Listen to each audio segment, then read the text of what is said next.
Hi family, எப்படி இருக்கீங்க? நல்லா இருக்கீங்களா? நம்ம ராஜல் பேசுகிறேன். ஸோ வாய்ஸ் கொஞ்சம் கம்மியாக இருக்கும், மன்னிச்சுக்கோங்க. Throat infection. ஓகே, ரொம்ப முக்கியமான விஷயம் பேச போகிறோம். So TNPSC group 2 mains result late பண்ணிட்டீங்க. கண்டிப்பாக பிப்ரவரி மாதம் வந்து எக்ஸாம் எழுதுறது கிட்டத்தட்ட ஒரு 1 இயர் வந்துருச்சுங்க. லாஸ்ட் நவம்பர் வந்து ரிசல்ட்டை பற்றி பேசினார். ஸோ இன்னும் கிட்டத்தட்ட 1 இயர் ஆகிடுச்சு. டிஎன்பிஎஸ்சி மெம்பர்ஸ் வந்து சொல்லுங்கள், சரிங்களா? இப்போ எங்களோட ரெக்வஸ்ட் என்னென்னா, ஓகே இப்போ என்ன பண்ணுறதா, ரிசல்ட் கண்டிப்பாக விட தான் போகிறீங்க தேர்ட் வீக்கில். ஆனால் எங்களுக்கு என்னென்னா ஒரு ஜஸ்டிஸ் வேணும். டிஎன்பிஎஸ்சி படிக்கிறவங்களுக்கு ஒரு நியாயமான ஒரு சில விஷயங்கள் தேவைப்படுது. அதில் நான் என்ன கேட்க போகிறேன்னா, இப்போ இந்த குரூப் பற்றிய ரிசல்ட் வருகிறது, இந்த இதில் ஒரு வேகன்சி நீங்கள் சொல்லி தெரியுமா? அதுலேயே மினிமம் ஒரு 500லேருந்து 1000 வேகன்சி இன்க்ரீஸ் பண்ணுங்க. நீங்கள் நெக்ஸ்ட் இயர் கொடுக்க போகிற 5000 வேகன்சி இருந்தாலும் அதில் 1000 வேகன்சி எடுத்து இதில் ஆட் பண்ணிவிட்டு 4000 வேகன்சிக்கு நீங்கள் நெக்ஸ்ட் இயர் கொடுங்க, ஓகேங்களா? இதில் நீங்கள் 1000 வேகன்சிஸ் இன்க்ரீஸ் பண்ணிங்கன்னா இப்போ ஒரு 1 இயர் லேக் அடிச்சு தெரியுமா? ஒருவேளை அவங்களுக்கு இந்த 1000 வேகன்சி எக்ஸ்ட்ரா வர்றப்போ அவங்களுக்கு ஒரு நல்ல லைஃப் கிடைக்கும். ஒரு 1000 பேருக்கு எக்ஸ்ட்ரா வாழ்க்கை கொடுத்த மாதிரி தானே. அதில் ஒன்றும் யாருமே ஒன்றும் ரொம்ப கம்மியான மார்க்கில் எடுக்க போகிறதில்ல. நீங்கள் கரெக்டாக கட் ஆஃப்லாம் பார்த்தீங்கன்னா ஒரே கட் ஆஃபில் நிறைய பேர் தான் எடுக்க போகிறாங்க. ஸோ வேகன்சி இந்த எக்ஸாமில் இன்க்ரீஸ் பண்ணணுன்றது என்னோடய ஃபஸ்ட்டு கோரிக்கை. அடுத்தது ஏஜ் நெக்ஸ்ட் நோட்டிஃபிகேஷன் கொடுக்குறப்ப மினிமம் நீங்கள் வந்து 2 இயர்ஸ் ஆச்சு எக்ஸ்ட்ரா இன்க்ரீஸ் பண்ணணும். இப்போ வந்து 39 வயசு இருக்குன்ற, ஃபார் எக்ஸாம்பிள் 39 இருக்குன்னா அது 41 மாற்றுங்க. அட்லீஸ்ட் 1 இயராச்சும் இன்க்ரீஸ் பண்ணுங்கள் ஏஜ் லிமிட். அடுத்த எக்ஸாம் ஷார்ப்பாக ஒரு 1 இயரில் ப்ராசஸ் படிக்க பாருங்கள். குரூப் 1 இருக்கட்டும், குரூப் 2 இருக்கட்டும். குரூப் வரலாம் 6 months 8 monthsல முடிக்கிற மாதிரி பாருங்கள். இது அடுத்த ரெக்வஸ்ட். இது வந்து பார்த்தீங்கன்னாக்கா இது நீங்கள் டிஎன்பிஎஸ்சி ஆஸ்பிரன்ஸ்க்கு பண்ண போகிற மிகப்பெரிய ஹெல்ப்பாக இருக்கும், மிகப்பெரிய நியாயமான விஷயமா இருக்கும்.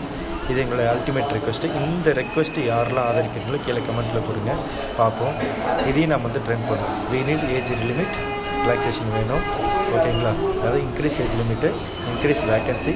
இங்கே வேகன்சி எதில் இன்க்ரீஸ் பண்ணால் கரண்ட் நோட்டிஃபிகேஷன் போயிட்டு திரும்ப இந்த எக்ஸாம் இதுலேயே ரிசல்ட் வரணும்னு இன்க்ரீஸ் பண்ணுறீங்க. அதுதான் எங்களோட அல்டிமேட் கெயிமாக இருக்குது. நீங்கள் குரூப் 2 கூட 120 வேகன்சி வச்சுக்கோங்க. அட்லீஸ்ட் குரூப் 2A எக்ஸ்ட்ரா ஒரு 1000 வேகன்சி இன்க்ரீஸ் பண்ணிங்கன்னா நல்லாயிருக்கும். குரூப் 2 கூட விட்டுருங்க, குரூப் 2A பண்ணுங்கள், ஓகேங்களா? இது எங்களோட அல்டிமேட் ரிக்வெஸ்ட்டு. அடுத்து இன்னொரு விஷயம், நான் குரூப் 2Aக்கு எதுக்கு வந்து நீங்கள் வந்து மெயின்ஸ் எக்ஸாம் வச்சிங்கன்னு தெரியல. அதுக்கு மெயின்ஸ் எக்ஸாமே தேவையில்லை என்னை பொறுத்தவரைக்கும். ஒரு சாதாரண ஒரு நீங்கள் வந்து நார்மல் குரூப் மாதிரி அதுக்கு கொண்டு போயிடலாம், சிங்கிள் எக்ஸாமை கொண்டு போயிடலாம். அதனால தான் உங்களுக்கு இவ்வளோ பிளாக். நீங்கள் குரூப் 2க்கு மட்டும் மெயின்ஸ் எக்ஸாமுங்க, குரூப் 1க்கு மெயின்ஸ் எக்ஸாமுங்க, ஓகே. குரூப் 2Aக்கு எதுக்கு வந்து நீங்கள் வந்து மெயின்ஸ் எக்ஸாம் வைக்கிறீங்கன்னு தெரியும். அது ஒரு இதனால தான் நீங்கள் ரொம்ப லேக் ஆகிறீங்க, அதனால தான் ரொம்ப லேட் ஆகுது. அப்படி இல்லைன்னா குரூப் 2 தனியாக வைங்க, குரூப் 2A தனியாக வைங்க. இதுக்கு ஒரு குரூப் வேகன்சிங்க, அதுக்கு ஒரு குரூப் வேகன்சிங்க, அதுக்கு ஒரு சிலபஸ் கூட மாற்றி கூட வைக்கலாம். ஸோ ஏதாச்சும் பிளான் பண்ணி பண்ணுங்கள். சேஞ்சஸ் பண்ண முடியுமா பாருங்கள். யாருமே வந்து உங்கள் மேலே கோப்பல், எல்லோரும் வருத்தத்தில் தான் இருக்காங்க. ஏன்னா அவங்க வாழ்க்கையை விட்டுட்டுருக்கோம். இதில் வந்து உங்கள் வாழ்க்கை ஒன்று போல். இதில் வாழ்க்கை போகிறது இங்கே இருக்கிற தமிழ்நாட்டில் இருக்க பொண்ணுங்களுக்கும் பசங்களுக்கும் தான் வாழ்க்கை போயிட்டுருக்கு. சில பேர் கல்யாணம் ஆகலை, சில பேருக்கு வேலை கிடைக்கல, சில பேருக்கு ஏகப்பட்ட பிரச்சனை, சில பேருக்கு கடனை அடைக்க முடியல, சில பேருக்கு எவ்வளோ பிரச்சனை. உண்மையாக சொல்லப்போனால் வந்து ஒரு 6 மாதம் மட்டும் ரிசல்ட் நீங்கள் விட்டுருந்தீங்கன்னா அவன் அன்றைக்கி கூட கிளியர் பண்ணியிருந்தானா இந்நேரத்துக்கு ஒரு போஸ்டிங் வாங்கிட்டு போயிருப்பான். ஒரு மாதம் சம்பளம் பார்த்துருப்பான், 2-3 மாதம் சம்பளம் பார்த்துருப்பான். நேரத்தில் லோனு கீழே போட்டு அவனுடைய வாழ்க்கையில் சேஞ்சஸ் பண்ணிருப்பான். எத்தனை பேர் திரும்ப அப்பா அம்மா இறந்துருக்காங்க, இதெல்லாம் உங்களுக்கு சொன்னால் புரியாது. எத்தனை பேர் அப்பா அம்மா வயிற்றுச்சல் இருப்பாங்க தெரியுமா? இதெல்லாம் உங்களுக்கு சொன்னால் சத்தியமாக புரியாது. ஏன்னா இந்த எக்ஸாம் வந்து உங்கள் பசங்க யாராச்சும் படிக்கிறாங்களா எங்களுக்கு தெரியல. இதே இன்னொரு விஷயம் சொல்கிறேங்க. சில பேர் இப்போ வந்து இப்போ ரீசெண்டாக லாஸ்ட் 2 monthஸாக இல்லை இன்றைக்கி வந்து சில பேர் ட்ரெண்ட் பண்ணிருப்பாங்க. வி வான் குட் ரிசல்ட்ஸ், ட்விட்டரில் இது பண்ணுங்கள், அது பண்ணுங்கள். இப்போ 4-5 நாளாக உட்காந்து பேசுகிறவங்க இப்படி தான் சொல்கிறேன். அவங்களே வந்து இந்த டிஎன்பிஎஸ்சி சர்க்கிளில் இருக்கும், ரொம்ப க்ளோஸான சர்க்கிளில் தான் இருப்பாங்க. இத்தனை நாளாக கோவப்படாதீங்க, இன்றைக்கி தான் கோவப்படுறாங்க, புரியுதுங்களா?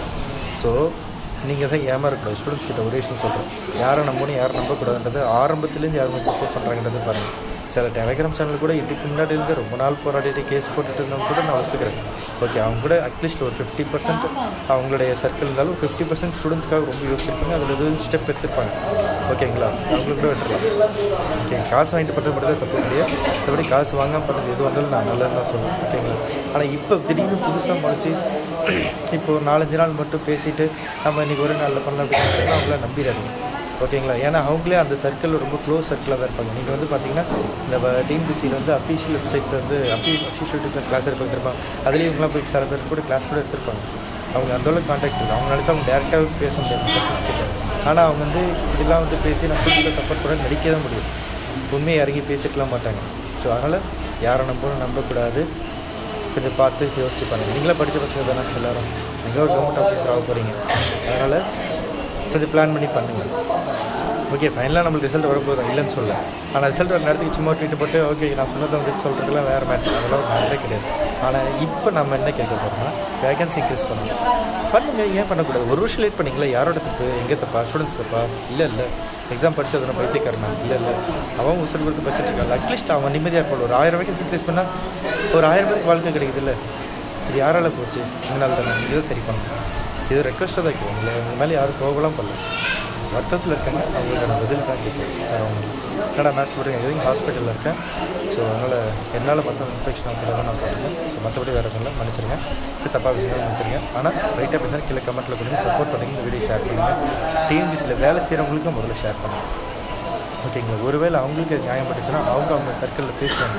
எங்கள் வேகன்சி இன்க்ரீஸ் பண்ணணும்னு சொல்லிட்டு பேசலாம். சிஎம் ஆஃபீஸில் யாராச்சும் வேலை செய்கிறீங்கன்னா அவங்களுக்கு ஷேர் பண்ணுங்கள். ஓகேங்களா? இந்த மேட்ரு வந்து பெரிய இடத்துக்குலாம் போகணும்.